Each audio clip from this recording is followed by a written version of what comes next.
hala FM idinkoo naga dheehan karaa daafaha adduunkana sumadan internet ku leenahay ee www.ckcu.com wagaag cidla fadsamaaya maanta nagu jirtay raalle ahaada haddii allaha awoodda leh ogolaado waanu ka saarnay haatan khadka telefoonka waxa inagu jira oo maanta nagala qayb qaadanaya barnaamijkan tahriibta ah walaalkeen ama nin aqoon-yahana oo la wada yaqaano oo caan ah aabiina caan ahaa xildhibaanna ah hay-ado kale oo fara badan oo shaqeeya oo magaalada Hargeysa ku sugan waa Cabdikariin Axmed Mooge Liibaan oo maanta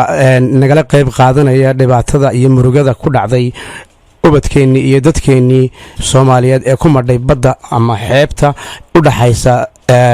Talyaaniga iyo waxaan u jeedaa doonidii maanta dhaweyd ku degtay Talyaaniga iyo Liibiya dhexdooda wagaag Cabdikariin ma maqlaysaa walaalo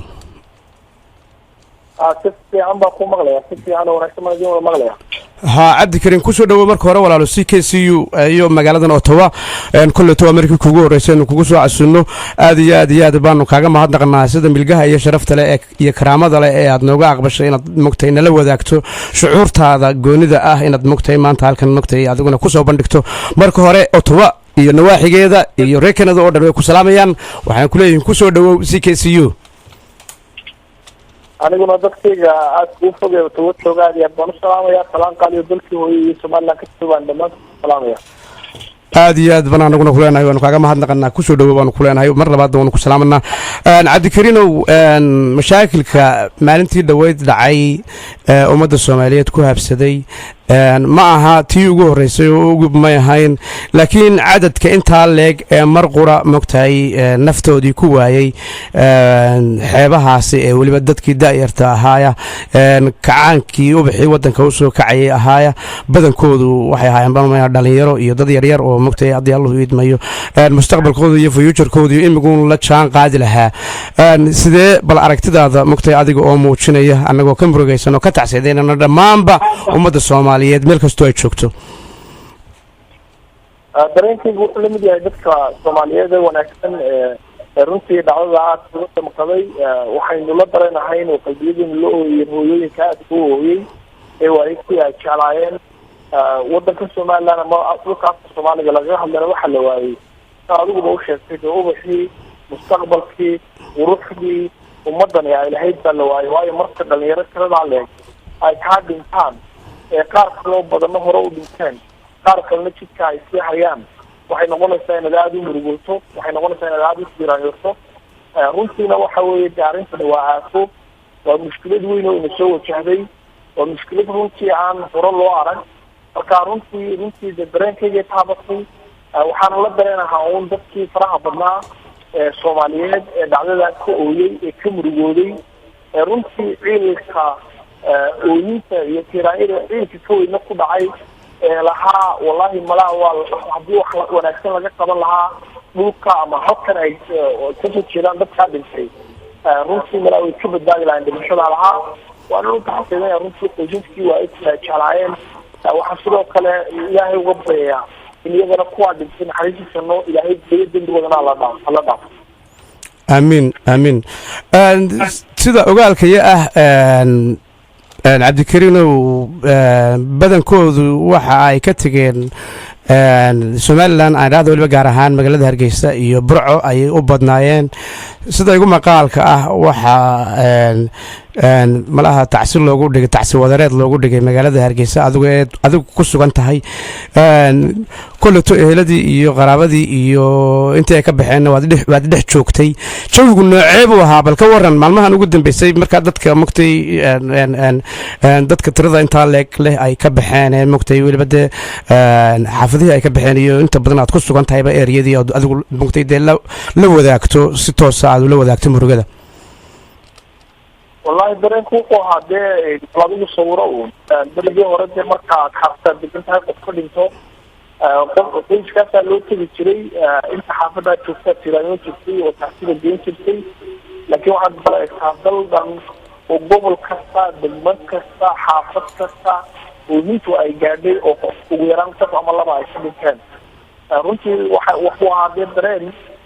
waddan dhan oo beeri ku dhacday buu ahaa dadkii Soomaaliland oo dhan bay dhibaatadu taabatay guri kasta iyo xaafad kasta ay gaadhay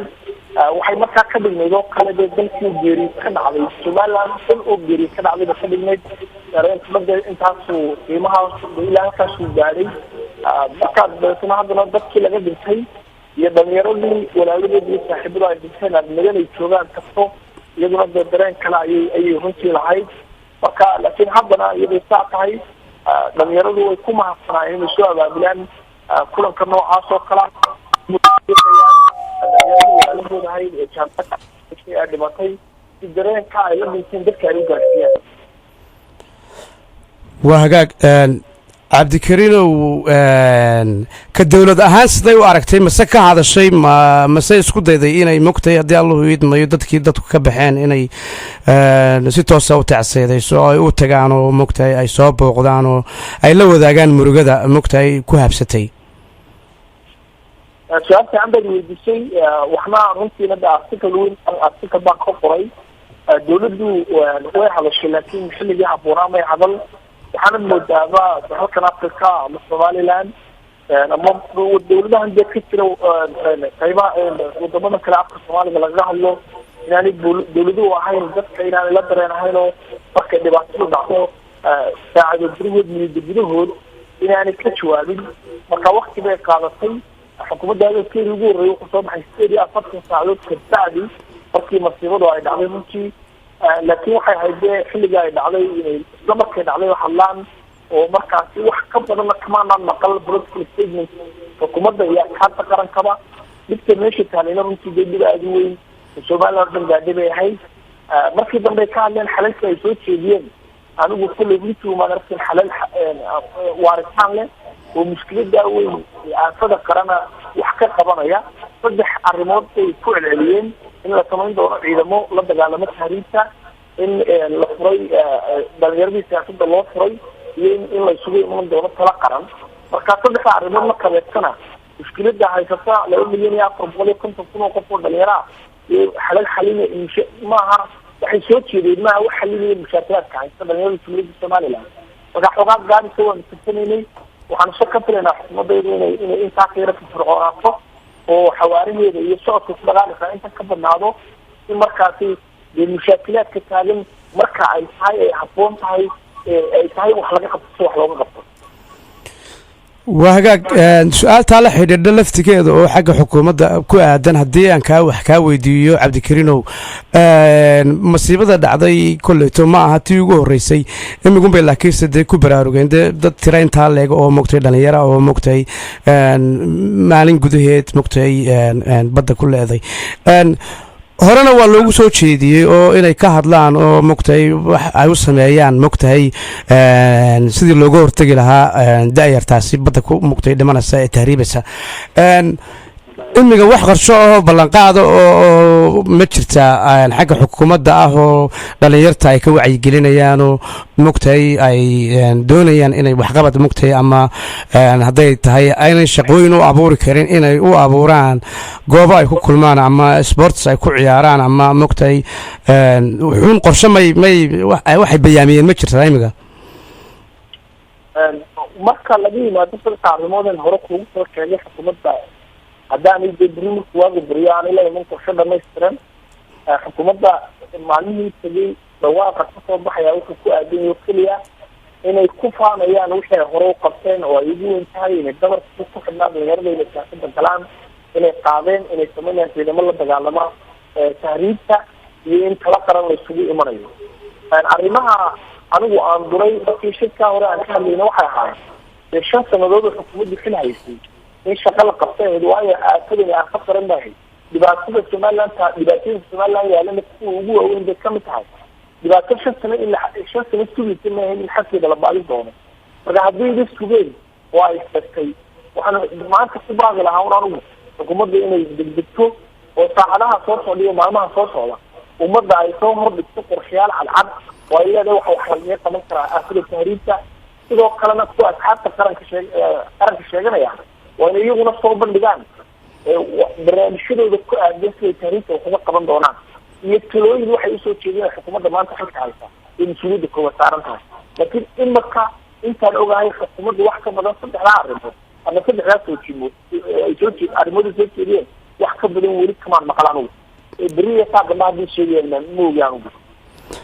wagaag cabdikariin marka xukuumadda laga yimaado waxa jirta mogtahay dad dhalinyaro ah oo siyaasadda mogtahay saaxad siyaasadeed ku cusub oo inta badan caan ah sidaadoo kale cabdikariin axmed moge liibaan oo kale oo hay-ada ayaad la shaqaysaaba igu maqaalo ah xukuumadda waxaad ka ahaan jirtay wasiir ku-xigeen qorshooyin fara badan unugyo waxaad leedihiin mogtahay inta badan mogtahay isku wada xidhan oo dee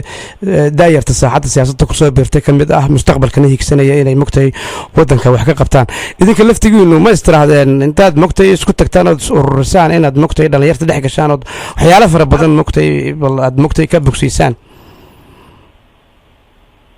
waa runtii su'aal fiican weeyaan anigu saad usoo sheegtay anigu aada u yaragtay 19 ayaan hargeysa anigoo dhex taagan marka shaqo waayey markaan waayey meelo wanaagsan oo wax laga barto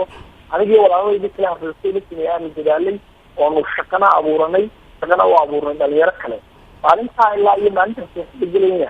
dadaalkaasaan wadnay dhalinyarada mashaakilaadkeedana xalinaan isku daynay qaarkood waanu xalinay qaarna qabi ay ahaayeen laakiin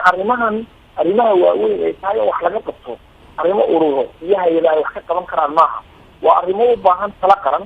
talada qarankana mar walba waxaa hormuud u noqona soo hogaaminaysa xukuumadda markaa xilka haysa dhalinyarada mashaakilaadka haysta ee shaqa la-aanta ka mid tahay ee nooca aqoonta ay baranayaan tusaalayaal yaran baan ku siinaya haddii hargeysa laga furay 20 jaamacadood ama wax ka badan oo dhammaantood ay soo saarayaan ardayda leeyahay waa jaamiciin oo waxa la barayaana aanu ahayn ama xirfadda ama aqoonta la baraya aan ahayn aqoontii iyo xirfadii suuqa Soomaaliland ugu baahnaa in yaa ka mas-uula xukuumadda ka mas-uula inay sugto aqoonta Soomaaliland suuqeedii u baahan yahay jaamacadiina markaasi nooca jaamacadaha Soomaaliland laga furayo iyo aqoonta ay bixinayaan labadaba iyaga u mas-uula siyaasadihii lagu maamulaya arrimahaana waa inay iyadu samaysay anagu laakiin dhalinyaraan dagaalka waa wadnaa hay-ad badan oo dhalinyaradu leeyihiin baana dagaalkaa ku jira way guulaysteen wax way qabteen laakiin dhibaatada halkan taale ee dhalinyarada jumhuuriyadda Soomaaliland maanta iyo caqabadaha hor yaalla ayaa ka fara badan wax hay-ado yaryar oo local ama international ay xallin karayaan marka runtii waxay u baahan tahay dee inaynu si isugu tashano oo dakhligeena iyo cashuurteena intiina dib u habeyn ku samayno dabeetana aynu aada u yareen kharashaadkeena iga baxaya waxyaalaha aan daruuriga ahayn waa in markaasi xukuumaddeeda ay maalgeliso mashaariic dhalinyarada shaqo u abuuraya dalkana wax ugu filan وهاجاك عبد الكريم جبجبدي يقولنا تكي أدي الله أودري إدم أدبان كعجم ما حد نقلنا codsiga aad naga yeeshay inaad mogtay nagala qayb qaato murugada dhacday iyo dhibaatadaasi gabagabadii adiga oo mogtay aan ku jirno maxaad ugu baaqi lahayd daayarta iyo dhalinyarta mogtay kuwii hore leedaba iyagu way tageen kuwa dambe ee ku daba jira iyaguna higsanaya inay mogtay meelaha mogtay tahriib ay galaan maxaad mogtay kula dardaarmi lahaydeen waxaan kula dardaarmaa runtii horta dal wanaagsan oo Soomaaliland la yiraahdo ilaahay nasiib oo markaad aada ugu fiirsato dal lamid ah oo adduunka jiraan u saalaamsanahay laakiin runtii u baahan in dhalinyarada ka shaqo waxaan dhalinyarada ugu baaqlaa midnimo waxaan ugu baaqlaa inay wax ka bedelaan fikirkooda iyo sida u fikiraan waxaan ugu baaqlaa dhalinyarada Jumhuuriyadda Soomaaliland inay wax ka bedelaan sida ay wax doortaan markay doorashada timaado oo runtii u badan qabyaaladda inta madax qarto inay doortaan dad aan ku habboonayn oo mas-uulkooda aan matali karahayn dhalinyarada waxaan ugu baaqayaa marka inay midnimo badan la yimaadaan waxaa kaloo ugu baaqayaa inay ku dadaalaan inay bartaan xirfadaha suuqa Soomaaliland u baahan yahay aqoonta suuqa Soomaaliland u baahan yahay waxaan sidoo kale dhalinyarada ugu baaqayaa runtii markay siyaasadda galaan kuwada siyaasadda galaan inay shaqo wanaagsan qabtaan inay ka baydhaan wadadii hore siyaasiyiintii gurowday waa siyaasiyiintii waaweyn ay mareen inay ka baydhaan oo ay u shaqeeyaan walaaladood iyo saaxiibadood ay u horseedaan nolol barwaaqo leh oo ay ka dhigaan dalka Soomaaliland dal wanaagsan oo qofka dhalinyarada uu ku noolaan karo oo uu shaqo ka heli karo oo nolosha uu yiri ugu doonayo nolol lamida uu ka heli karo sidaasoo kale waxaan ugu dambeyn ku talin lahaa in talooyinka aan soo jeedinayana ay ka mid yihiin Soomaaliya xukuumadda Soomaaliland inay ugu tala gasho ومركز تماضي ميزانية قرق إن قيد كمية ميزانية الله طلب horumarinta dhalinyarada Jamhuuriyadda Soomaaliya iyadoo markaas dhalinyarada loo maalgelinayo mashaariic wanaagsan ee shaqo u abuuraya ee qaar fara badan iyo kamidna shaqo siinaya sidoo kalena waa dhulkeena ay soo jeesanaa oo xukuumadda arrinta ay horkacdaa oo beeraha aan laga dhigin meel cunto yar oo family beerta leh uu quuto laga soo saaray beeraha ay u bedela ganacsi oo lacag ka sameeyo saaray waxa kugu filan oo kuudiinta mashaariicda la joogta halkan dooxii Hargeysa dowladda magaalada Hargeysa lagu cuno oo dhan maanta iyaga soo saara haddii marka dhalinyaradeena ay soo u jahayeen waxa Hargeysa hareerihiisa hadday degaan dowladda Soomaaliya Hargeysa lagu cuno oo dhan bay soo saari karaan lacag bay noqon kartaa taasina waxay noqonaysaa marka inay shaqo abuurto dhalinyarada sidoo kale waa in dhalinyarada lagu abaabulaa oo dib u habeyn lagu sameeyaa shaqooyinka ay xukuumadda bixiso shaqooyinkana waa in si cadaalad ah oo midnimo ka reeban waa in dhalinyarada loo dhex dhigaa كون هلا أقويتي تكتير سواريين يسقطها ولا خيا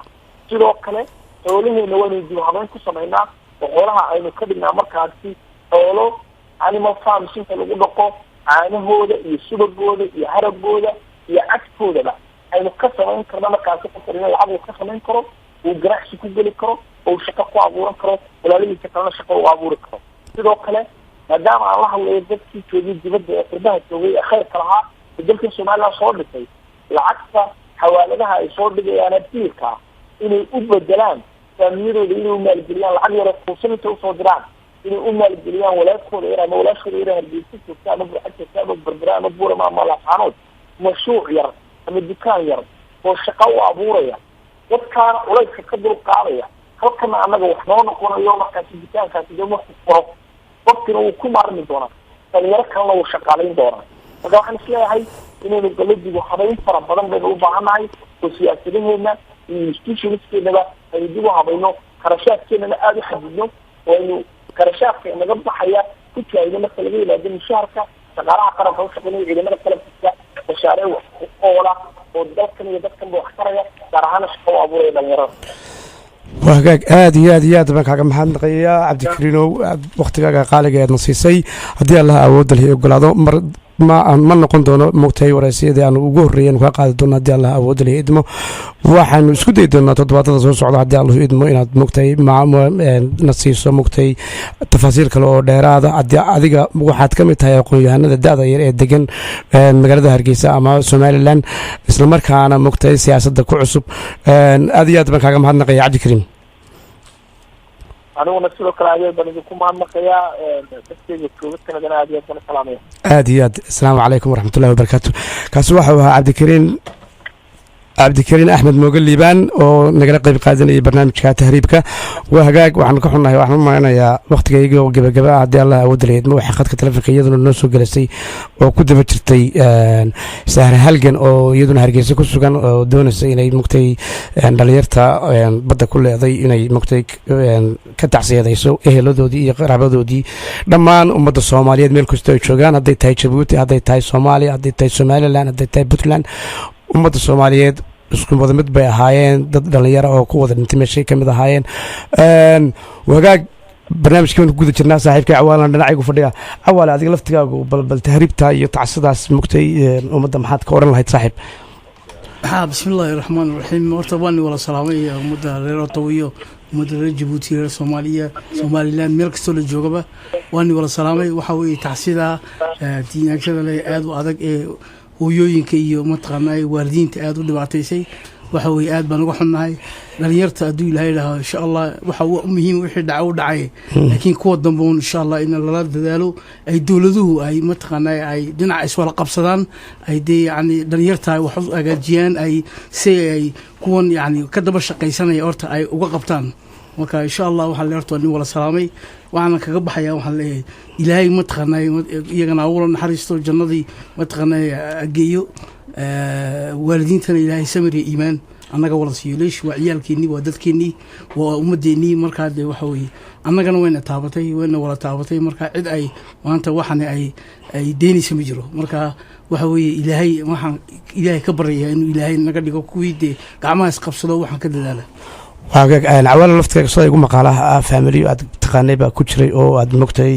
sida ogaalkayga ah mogtay waliba faamiligaaga xitaa qaar baa kaga jiray mogtay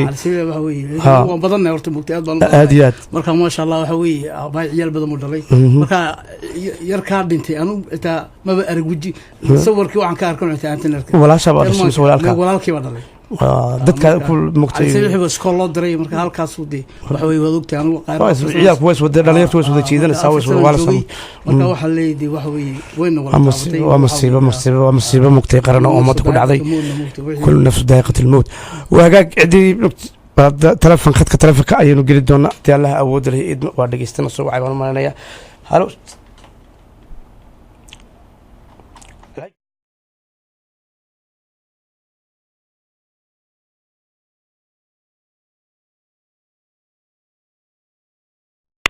joognaba haddaynu wiil iyo oday iyo gabadh waa ina ku wada dhacday waa ina ku habsatay shaqsi qura kuma dhicin qoys qura kuma dhicin ilaahay waxaan ka baryaynaa hooyada maanta caloosha ka gubatay ee ooyeysa inuu ilaahay qalbigeeda u qaboojiyo aamiin iyadana samir iyo iimaan ka siiyo hooyooyin baanu nahay haddaanu dalka joogno haddaanu dibadda joogno haddaanu meel kasta joogno oo hintayadu waa dhammaatay waxaanu sidnaa gamba madow iyo guri madow iyo gasiin madow marka ilaahay waxaan ka baryayaa ummaddaa dhammaatay ee shabaabka ah ee waddanka u soo kacaysay inuu samir iyo iimaan ina ka siiyo meelaynu joognaba aamiin aamiin idilkeen wiilba wiil buu ku dhaqan yahay hooyo hooyay ku dhaqan tahay aabe aabbuu ku dhaqan yahay masiibada maanta ina ku dhacday waa midaan weligeed ina soo marin ilma intuu jaamacad ka baxay 6 sano guri ku jiray oo aan shaqo haysan oo aan jeeb haysan oo aan waxba haysan hooyo badda inay naftiisu cuntaabuu doora ilaahayse waxaan ka baryayaa inuu xaqa ina tuso inuu xaqa ina tuso inuu xaqa ina tuso inuu xaqa ina tuso aamiin oo dhalinyaradeenaa dhimatay ee maanta aynu afka ugu dhacnay inay ilaaha inta dambaysa in shaqa loo abuuro oo loo gurmado oo waxaan la guraayo aan lagu dirin dahabshiilna faamalina la siine iyaga shaqa loogu abuuro aad iyo aad marka walaalayaalo taxsidaas hadday burcad tahay hadday hargeysa tahay hadday Puntland tahay hadday xamar tahay hadday Djibouti tahay hadday Rigaaba tahay meel kasta oo Soomaaliya ku nooshahay dal iyo dibad baan uga tacsiyadaynaya aad iyo aad baan kaga mahadnaqayaa insha Allah ilaahay yagana Allah u naxariisto waxba ma qaban karnaa aamiin yagana Allah u naxariisto laakiin sidii hanbal lagu qaban lahaa falowgeed ha la qabto waa run caanadaa tibadabadoood la qabay marka inta haadhowna hala badbaadiyo hortooda arkayaa buu yidhi dabadoodu waa dhoobo aad iyo aad fadhiga aan ka kacno aad iyo aad war qabiil aan iska dayno war qoys aynu wuxu dirayno aan iska dayno war aan iskala hambayno ilaaha ina abuuray aan ka cabsano aamiin insha Allah ilaaha ina abuuray ee ina halqay qabiil qabri inala geli maayo nin walba shaqsi gooni baa loo aasay ana waaxid alla waaxid baa lagu tagay aad iyo aad marka inta maqlaysa iyo inta taqaan iyo inta codkayga maqlaysa waanu taxsiyadaynaya ee maanta masiibadu ku dhacday aad iyo aad ilaahay baa mogtay wax bedel khayr qaba ugu bedel halkoodii haddii Allah u idmo ma insha Allah murugan guryaha kula jirnaa guryaha iyo muraarad dilaac waxna kama qaban karo aad iyo aad baan kaga mahadnaqayaa fikirkaaga aad mogtay iyo tacsida aad geysatay haddii Allah awood leh idmo waqtigeedii waa gabagabo haddii Allah awood leh haddii Allah awood leh idmo waqtigeedii waa gabagabo waxaanu idinkaga tegaynaa waa aniga iyo saaxiibkay Cawaale Xaaji Ismaaciil oo maanta daadihinayay halkan xagga farsamada inoo waday haddii Allah awood leh idmo toddobaadka dambe waxaan ka xumahay waan ka cudur daaranayaa ciladii farsamo ee nagu dhacday bilowgii khadkii telefoonka ee naga xumaaday iyo microphone-kii naga xumaaday mar labaad waxaan leeyahay ka raalli ahaada haddii Allah awood leh idmo waa toddobaadka dambe waa aniga Cabdilaahi Gooda iyo saaxiibkay Cawaale Xaaji Ismaaciil haddii Allah awood leh idmo waa toddobaadka dambe kulanti dambe uleelo hilinka qaade kuwa hanti loo aftuubay kuwa hoganaya jeelka miyaydan wararkaynin miyaan isagoo hubaala miyaan dhalinyaro helaynin miyaan hoos loogu sheegin miyaydan warar ka haynin miyaan isagoo hubaala miyaan dhalinyaro helaynin miyaan hoos loogu sheegin masiibada la hooli waayay hilfaha ummadii u qaatay dhibtaahii kicisay uunka mid weeyaan sii huraysa kuwa hanfigiyo kulaylka saxaraha heeti waayay kuwa marinkii abaabo haraaduu meel ku laayay miyaydan warar ka haynin miyaan isagoo hubaala miyaan dhalinyaro helaynin miyaan hoos loogu sheegin maxay habla nacab u hertay maxay aadan ka tuurtay